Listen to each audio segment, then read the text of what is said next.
Thank you అండి. అందరికి నమస్కారం. ఫస్ట్ విచ్చేసిన అందరికీ పేరు పేరున నమస్కారం అండి. ఈ సినిమా చేసేటప్పుడు సార్ ఫోన్ కొంచెం సైలెంట్ పెట్టుకుంటే మాట్లాడదాం అనుకున్నా. ఫస్ట్ ఇంకొక మనిషి క్రెడిట్ ఇవ్వాలండి. అది ఈ సినిమాకి ఏ విధంగా ఆయనకి సంబంధం లేదు. ఇది ప్రొడ్యూసర్ రామ్మోహన్ గారు. ఫస్ట్ నాకు సంకల్ప్ గురించి, గాజీ గురించి చెప్పిన వ్యక్తి ఆయన. ఎలా చెప్పాడంటే, ఆయన కార్ రోర్ ట్యాంక్ బండ్లో వెళ్తుంటే ఎవరో ఒక సబ్మరీన్ కి సెట్ వేశారు అని చెప్పాడు. చెప్పి that's when he met Sankalp. And Sankalp గారిని కలిసే ముందు నేను ఆ కథ చదివానండి. And after that time and by బాహుబలిలో ఉన్నాను. అండ్ తర్వాత ఆ కథ ఎక్కడుందని ఎతికేటప్పటికి అది ఇక్కడే ఉంది, పీవీపీ గారి దగ్గర ఉంది అని తెలిసినప్పుడు యాక్చువల్లీ ఇన్ఫాక్ట్ నేనే కబురు పెట్టడం జరిగింది. Then we spoke and finally we here. చాలా మంది అన్నారు ఇప్పుడు బాహుబలి తర్వాత సినిమా, తెలుగులో సినిమా అంటే. ఇప్పుడు నేను చాలా మంది రైటర్స్ కానీ, ప్రొడ్యూసర్స్ కానీ, వివిధ యాక్టర్స్ కానీ, నాతో పనిచేసే వాళ్ళకి కానీ, నేను తెలుగులో ఒక సబ్మరీన్ బేస్డ్ వార్ ఫిల్మ్ చేస్తున్నా అంటే వాళ్ళకి అర్థం కాలేదండి. అంటే జనరల్గానే నాకు కొంచెం పిచ్చోళ్ళ చూస్తారు, ఎక్కువ చూసారు అలాగా. బట్ ఇది నేను మా ఎంటైర్ టీం తరపున చెప్పగలుగుతాను. మేము ఈ సినిమా మీద ఖర్చు పెట్టిన డబ్బు, లేకపోతే టైం, ఇంతమంది టెక్నీషియన్స్, ఇంతమంది కాస్ట్, ఇదే ఒక రెగ్యులర్ కమర్షియల్ సినిమా చేస్తే it's a very easy way out. But the reason we did this film is because I felt it's a very important film to do. నాకు 32 ఏళ్ళు, నేను గత 20 ఏళ్లుగా విశాఖపట్నం వెళ్తున్నాను. ఆ సబ్మరీన్ అక్కడే ఆర్కే బీచ్ మీద ఉంది. చాలాసార్లు చిన్నప్పటి నుంచి దాని ముందు ఫోటోలు కూడా దిగాను. ఆ కథ నాకు ఇప్పుడు తెలియలేదండి. అండ్ నాకే కాదు, నన్ను అక్కడ తీసుకెళ్లిన చాలా మంది వ్యక్తులకు తెలియలేదు. అలానే విశాఖపట్నంలో ఉంటున్న చాలా మందికి కూడా తెలియదండి. ఇన్ఫాక్ట్ ఇది చెప్పడానికి నేను I want to quote another actor in this film. Satyadev అని, is not here but another actor in the film. సినిమా షూటింగ్ చివరి స్థాయికి వచ్చినప్పుడు ఒకరోజు నాకు మెసేజ్ పెట్టాడు, కలవచ్చాయని. చెప్పు ఏంటంటే, వచ్చి భయ చాలా హ్యాపీ భయ, ఈ సినిమా చేస్తున్నాను అంటే. సరే 2 నెలల తర్వాత ఇప్పుడు చెప్తున్నావు ఏంటి, రోజు షూటింగ్లో కలుస్తాం కదా అంటే. ఆ చివర నా స్పీచ్ ఉంటుందండి, మీరు కొన్ని షార్ట్లు చూశారు, but there is an entire speech. And తను ఆ రోజు ఆ షూటింగ్లో ఉండి సాయంత్రం నన్ను కలిసి ఏమన్నాడంటే, నేను పుట్టి పెరిగింది వైజాగ్, ఇన్ని సంవత్సరాలుగా నాకు ఇలాంటి ఒక అద్భుతమైన కథ, ఇంత గొప్ప కథ మా విశాఖపట్నంలో జరిగింది. ఈరోజు విశాఖపట్నం, అక్కడున్న ఈస్టర్న్ నేవల్ కమాండ్, అక్కడున్న పోర్ట్ అంత సుఖంగా, అక్కడున్న జనాలు అంత ప్రశాంతంగా ఉన్నారంటే ఆ 71లో ఉన్న ఈ సబ్మరీన్లో ఉన్న ఈ హీరోస్ వల్ల.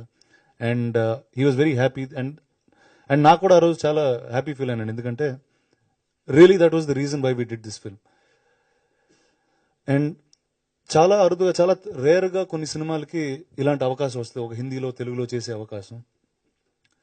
అండ్ ఇది నేను ఇంకో క్రెడిట్ రాజమౌళి గారికి ఇవ్వాలి, ఎందుకంటే the first time I told him this idea. Sir ఇలాంటి సినిమా చేస్తున్నా అంటే, lot of people were the ones who put me down when I was doing this, but he was the only man who said you are going the right direction. And Baahubali అనే చిత్రం ఇక్కడ తెలుగులో తీసి, and you all know what the success of that film is. And that film really taught me how to dream, how to believe in the product that you are making. And నిజంగా ఒక అద్భుతమైన cinema చేయాలంటే ప్రపంచంలో ఎక్కడ ఉండక్కర్లే, ఎక్కడున్నా సరే there is a country out there to watch you. ఈరోజు బాహుబలి ఈ స్థాయికి వెళ్ళిందంటే, ఒక తెలుగు సినిమా ఈ స్థాయికి వెళ్ళిందంటే, ఒక మంచి సినిమాని దేశం అంతా ఆదరిస్తారని. అండ్ సంకల్ప్ గారిని కలవడం జరిగింది. We almost sat about 6-7 months on the script every day in my house in the basement. చాలా వర్షన్ల తర్వాత వర్షన్లు. యాక్చువల్లీ ఈరోజు కంప్యూటర్లో చాలా పాత వర్షన్ చూస్తే ఆల్మోస్ట్ ఒక 10-15 వర్షన్స్ దాకా ఉన్నాయి. వేరే వేరే రైటర్స్ నుంచి, బాంబే నుంచి నాకు తెలిసిన రైటర్స్ కానీ, ఇక్కడ తెలుగులో రైటర్స్ కానీ, తమిళ్లో రైటర్స్ కానీ. And I have to thank each one of them. దాని తర్వాత వెన్ ఇది ప్రొడక్షన్లో వెళ్తున్నప్పుడు the first thing that Niranjan గారు కానీ, పివి గారు కానీ, everybody said the one thing that, అంటే ఇది డెఫినెట్గా ఒక అరుదైన జానర్, అంటే we can't spend as much as a regular commercial film. But the one thing they all stuck to said, what ever the cost is, the film should look ఎస్థెటిక్లీ beautiful.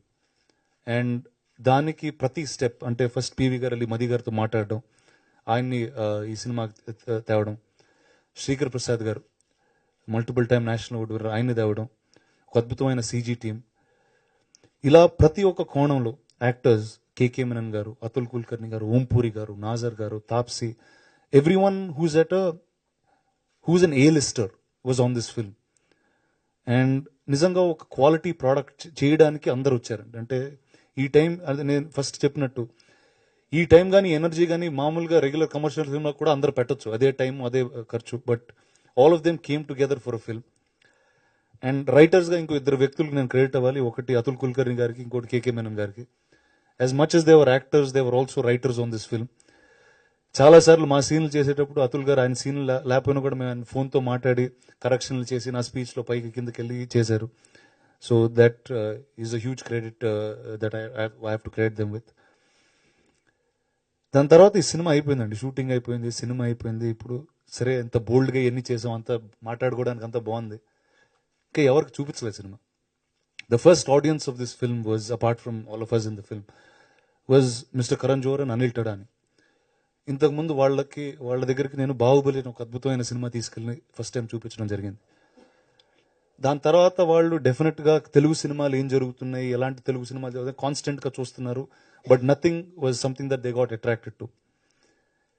వెళ్ళినప్పుడు ఇప్పుడు ఈ cinema నచ్చుద్దా నచ్చదా ఇలాంటి ఒక, and ఆ టైంలో in fact CG చాలా తక్కువ అయింది. ఇన్ఫాక్ట్ ఫస్ట్ హాఫ్ సీజీ అయింది, సెకండ్ హాఫ్ సీజీ కూడా లేకుండా చూపించాను. అసలు సౌండే లేకుండా చూపించాను. 3 times in the film they clapped, and the first thing is they got up and they said we're doing this film. And to me that was the biggest assurance అండి. అంటే ఇప్పుడు వాళ్ళకి సినిమాతో తీసుకుని there's nothing they can say no, that's the easiest thing that they could say. వాళ్ళు తీసుకుని వాళ్ళకి నచ్చినప్పుడు, సెకండ్, ఈ సినిమాలో ఒక అద్భుతమైన వాయిస్ ఓవర్ ఉంటుందండి సినిమా బిగినింగ్లో. ఇప్పుడు మా మైండ్లో అమితాబ్ బచ్చన్ గారు ఇస్తే చాలా బాగుంటుంది అని అందరూ అనుకుంటాం, ఎందుకంటే that's the best voice that you can ever here. బాంబేలో చాలా మంది చెప్పారు, చిచి ఆయన చేరు ఇలాగా ఎంత బోల్డ్ మంది అడుగుతూ ఉంటారు వాయిస్ ఓవర్ అని. ఇప్పుడు ఆయన ప్రతి సినిమాకి చేసుకుంటే వెళ్తే it won't be the fact. సరే మ్యాక్సిమం ఏమంటారు, నువ్వే కదా చెప్పేది ఆయన, సరే నువ్వైతే తీసుకోగలుగుతాను, ఇట్స్ ఓకే అని చెప్పి ల్యాప్టాప్ తీసుకుని ఆయన ఇంటికి వెళ్ళి ఫస్ట్ టైం ప్రోమో చూపించాను. చూపించిన వెంటనే ఈ సినిమాకి నేను ఏం చేయాలన్నారు. సార్ వాయిస్ ఓవర్ స్క్రిప్ట్ ఉందన్నారు. నాకు నిజంగా ఆ రోజు నా దగ్గర స్క్రిప్ట్ లేదు. నెక్స్ట్ డే ఆ స్క్రిప్ట్ తీసుకుని ఆయనకి ఈమెయిల్ చేసే టైంలోకే ఆయన సెక్రటరీ నాకు ఫోన్ చేసి స్క్రిప్ట్ వచ్చిందా, వచ్చిన వెంటనే డబ్బింగ్ థియేటర్ మేము బుక్ చేయాలన్నారు. అండ్ ఇచ్చిన 20 నిమిషాల్లో ఆయన చెప్పేశారు. సో నిజంగా అది it was almost like a dream come true for me. ఎందుకంటే అమితాబ్ బచ్చన్ గారు లాంటి ఒక ఆయన చూసి ఒక ఫిల్మ్కి వాయిస్ ఓవర్ ఇవ్వడం అనేది it's not a normal thing, it's not something that will be easily be done. And దాని తర్వాత that's when I got the strength అండి, that this is a quality product. And with all heart everybody did this film. And YouTube lo first trailer release అయినప్పుడు within about 24 hours there were 20 million views. అది నేను ఇప్పటివరకు వినలేదండి ఆ number. నా సినిమాలు కాదు, వేరే మామూలుగా జనరల్గా వచ్చే సినిమాలు కూడా ఇన్నని ఒక స్థాయికి వెళ్ళింది. అంటే 2 కోట్ల వ్యూస్ అనేది ఇట్స్ మన తెలుగులో we don't even hear of those numbers. But I was very very happy with the kind of response. With అక్కడి నుంచి ప్రతి ఒక్కళ్ళు, అంటే every single one who seen the trailer, ఎందుకు ఇప్పుడు ఇక్కడ ప్రభు గారు కూర్చున్నారు, ఎప్పుడు నాతో అంత హ్యాపీగా రియాక్ట్ అవ్వలేదు ఫస్ట్ టైం. సో బట్ అంటే I just want to thank every single one who's been part of this film. I know things haven't been easy, it's a very difficult film to make. It was very tiring, it was not the smoothest ride on the submarine, but finally here you go, we have the biggest, the first underwater war film in India ever. So first అందరికీ thanks చెప్పుకోవాలండి. And ఇక్కడ ఉన్న media మిత్రులందరికీ, ఈ సినిమా was made with a lot of heart, that I can promise you, because it's not something that we will be able to do every day. తెలుగులో ఇలాంటి సినిమాలు రావాలని నాకు ఎప్పటి నుంచి ఆశ ఉంది, బట్ వస్తాయో లేదో కూడా నాకు తెలియదు, because they'll be very few film makers. అంటే ఇది ఒక టీం మొత్తం కలిసి రావాలండి దీనికి, whether it's the actors, whether it's the producer, director and the entire crew of the film. So ఇది ఈ సినిమాతో సాధ్యమైంది. ఐఎమ్ హోపింగ్ ఇలాంటి సినిమాలు తెలుగులో ఎక్కువ వచ్చి, and I hope this film ఇలాంటి సినిమాలకు నాంది పలుకుద్దని నేను మనస్ఫూర్తిగా కోరుకుంటున్నాను. అండ్ సో దట్స్ ఆల్ అండి. February 17th is when our film is out. It's హిందీలో, తెలుగులో, తమిళ్లో. And I hope all of you watch it and enjoy it, and may many more films like this come. Thank you.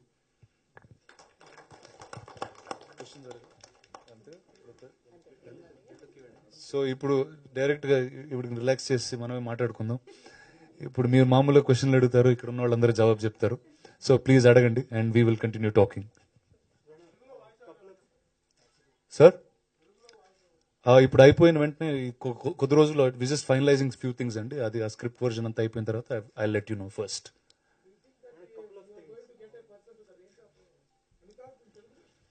I would like to, ఆశ అయితే ఉందండి.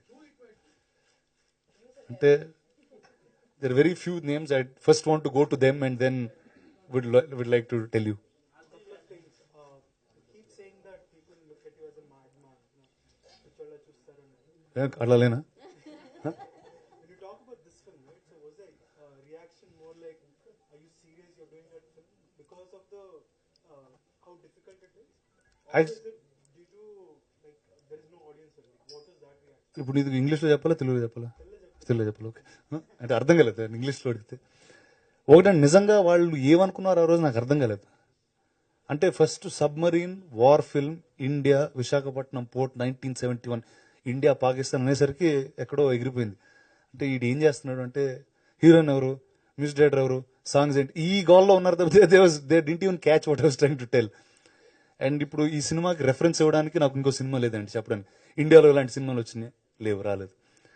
సరే హాలీవుడ్లో వచ్చినాయి, ఒక U571, hunt for red October అలాంటి సినిమాలు వచ్చినాయి, బట్ ఆ సినిమాలు చూసి ఉండరు వీళ్ళు. So now I don't have a reference point of to tell them what I was doing till the day I had this promo ready. So one is phone చేసి, అంటే నేను ఎంతమందితో చెప్పానో నాకు గుర్తులేదు, but I know every single person who's called from the top most stars, every single one who's called me personally. They haven't done it even for many of my films, obviously, but this is the film that they called me for. And they were very excited that I did a film like this. So, whatever the result of this film is, I would be extremely proud that I'm part of this. What about the physicality involved in the film? Like it must be quite physically and mentally grueling. It was mentally challenging because I was shooting for a film called Bahubali before this, and I didn't look anything like that at that point. I don't know if you remember Bahubali, చూసారండి అందరూ? చూసారా?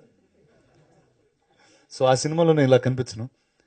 And I mean, when you have to make a shift to this film, obviously it requires a lot of training first and looking the part. And the beautiful thing was Sankalp was very clear as to how the protagonist has to look, how Arjun has to look. So I followed orders and I went forward doing the film.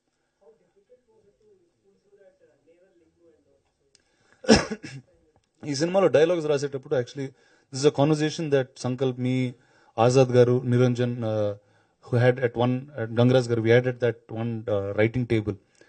ఇప్పుడు ఇది 1971లో జరిగింది కదా, అప్పుడు మాట్లాడే తెలుగు ఇప్పుడు మాట్లాడే తెలుగులో difference ఉంటుంది. కంప్లీట్గా ఆ వర్జన్కి వెళ్ళిపోతే they lot of our audience might not even catch it. And this is an exercise that we did with Baahubali also. You will not see హెవీగా పౌరాణిక భాష వాడుకో ఉండదు. అండ్ ఈ రోజు మాట్లాడినట్టే ఉంటుంది, but there will be a lot of discipline every line that is spoken. అంటే ఒక నేవీ ఆఫీసర్ అంటే ప్రతి లైన్ మెజర్ అయి ఉంటుంది, ప్రతి అక్షరం మెజర్ అయి ఉంటుంది. And that's how the lines of this film have been written. ఇది ఇండియన్ గవర్నమెంట్లో it's a classified file, so none of us here will ever know the truth. There is many people in the Navy, many people on both sides of the country of India and Pakistan who will have many versions of it. Like when నాకు ఈ కథ first time విన్నప్పుడు, ఈ కథ గురించి కనుక్కుందాం, let me understand what the story is first అని నేను చాలా మందితో మాట్లాడాను, whether it's X navy men. మాట్లాడిన ప్రతి ఒక్కడు ఒక వర్షన్ ఇచ్చారు. Now obviously like he said, it's an inspired story. It's అక్కడ గాజీ అనే సబ్మరీన్ ఉంది, మునిగిపోయింది. అక్కడ మన సబ్మరీన్, మన ఆర్కే బీచ్లో as a victorious one, it's there. And this happened in the midnight of 1971, the 3rd and 4th. That midnight is when the story actually happened. Dan tarvata the India-Pakistan war was declared, and December 4th is known as the Indian Navy Day, and after this record. So చాలా అంటే ఇప్పుడు నిజానికి దూరంగా కొన్ని cinematic liberties తీసుకున్నాను. ఇప్పుడు నిజంగా ఒక సబ్మరీన్లో చూస్తే they were use and throw clothes. కానీ మేము ఎందుకు అది వాడలేదంటే, మన రెగ్యులర్ సివిలియన్స్కి మనం సినిమాలు చూసేటప్పుడు ఒక ఆర్మ్డ్ ఫోర్స్ అంటే మనకు తెలియని ఒక డిసిప్లిన్ అనేది we'll have to see it with those eyes. So we took that liberty to use uniforms inside a submarine to make it more accurate, make it look more authentic for the layman, not for authenticity అంటే ఇప్పుడు ఈ cinema navy వాళ్ళ కోసం తీసింది. The real idea behind this, or the real reason why I wanted to do it, is there are many films today in India that glorify police officers. There are many films in India that glorify the Navy, the Army. But I haven't seen a film that has glorified the Navy. We're one of the largest, or the 6th or 7th largest Navy in the world. And I think they have every right to be glorified in cinema. And I think it's important for these stories to be told to the common auditorium today. And that's mainly the reason.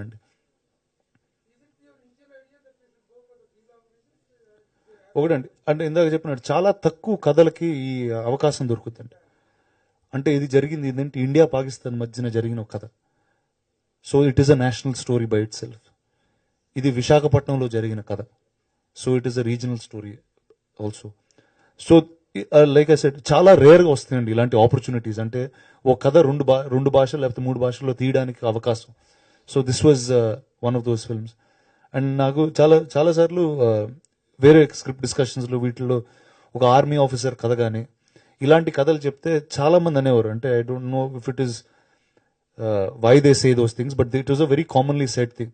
Sir తెలుగులో అలాంటి చూడరు sir, అంటే అది India Pakistan అంటే అది ఎక్కడో బార్డర్లో జరుగుతూ ఉంటుంది, అది మన దేశం నుంచి మా హైదరాబాద్ నుంచి కానీ మన ఆంధ్రప్రదేశ్ నుంచి కానీ చాలా దూరంగా జరుగుతూ ఉంటాయి అని ఒక కన్సెప్షన్ ఉంటుంది. But today nobody will call this story not ours because it happened right in front of us. So that's the reason why there were 2 languages in this film.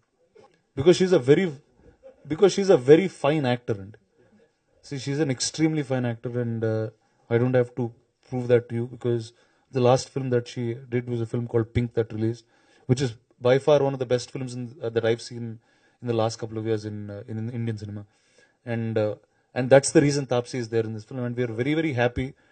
Though it's not lengthwise, it's not a very long character. It comes at a very important time in the film, and she did a part very, very beautifully. Sir, in life I never had a plan to do these things. For me, I get excited by content, get excited by stories, and I go ahead and do them. And that's how I planned all my life. To me, the cinema is far bigger than the actors or their careers or filmmakers or anything. There's a story to tell, and it has to be told. We are just mere instruments telling that story. And yes, I am very, very happy that this is the next film after Bahubali. I don't look very young, but I am actually very young. And అంటే ఒకటండి, అంటే if you are regularly into fitness and all of those, you will understand that this is not a very complicated process. There's a certain science to it. ఆ science ని follow అయ్యి, ఆ diet ని follow అయ్యి, ఆ workout regimes follow అయితే it's quite easy to get there. ఒకటండి, అంటే 100%. అంటే with Bahubali you learnt a lot. I mean, I started Bahubali almost 4-5 years ago. I started acting 7 years ago, and I did Bahubali for 4 years. So most of my understanding or experience that I have comes from that film. So now with definitely I'm saying 100% I've matured as a person, I've matured as an actor and all of those. So yes, 100% I'd say it became easier.